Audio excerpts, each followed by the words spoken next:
Example 3, determine the coordinates for all points on the unit circle that satisfy the conditions given and draw a diagram to support your answer.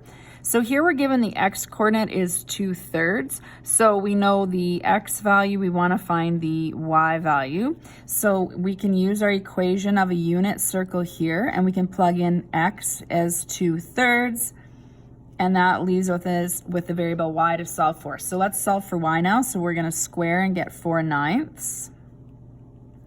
We're going to move 4/9 to the other side. So y squared is equal to 1 minus 4/9.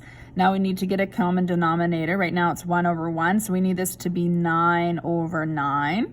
So y squared is equal to 5/9. And now you need to square root it. So when you're square rooting it, you want to square root the entire fraction. So y is equal to square root of 5, and the square root of 9 is 3. Now, because you're solving for this variable, and we'll talk about it a little more in the picture, we don't know if this is positive or negative, because of course negative squared could, two negatives multiplied together is positive as well. So when you're solving for that root, you need to write plus or minus. And so if you take a look here, what this means is this is 2/3 of the way on the x-axis, and what is this point right here? So this would be the point 2/3, and because I went up on the y-axis, this would be where root 5/3y value is.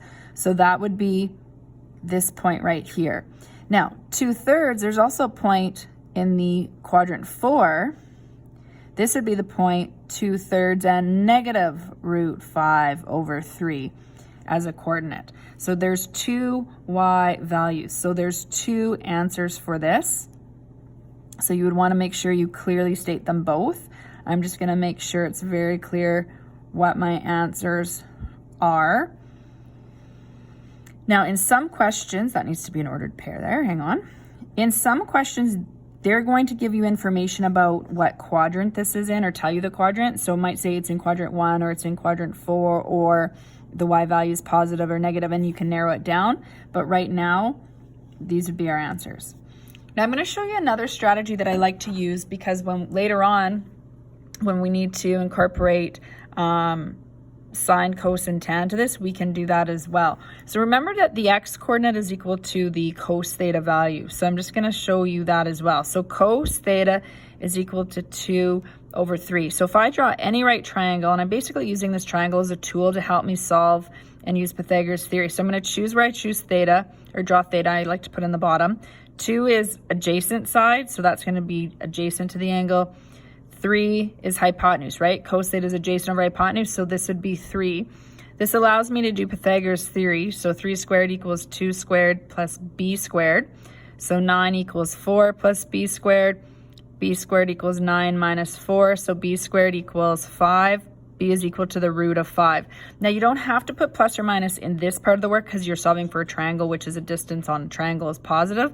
But you do then need to recognize when we go to answer the questions and consider quadrants. So in this case, you would consider that if the cos theta value is positive, so I'll just say cos theta is positive. That happens according to the cast rule in quadrant 1, where all is positive, and quadrant 4. So you need your cast rule lots for this course. So quadrant 1 and 4. Well, in quadrant 1, sine is positive, and in quadrant 4, sine is negative, which this diagram supports. The y value is positive, which is sine theta, and your y value is negative here.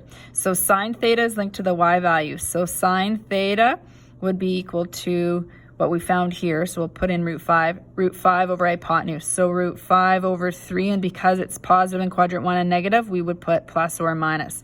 Now it's important then that you then connect that sine theta is the y value. You don't want to leave your answer as just sine theta equals root 5/3. So there's two strategies. The advantage of this one specifically is that it matches that you're finding y right away, which is talking specifically about coordinates.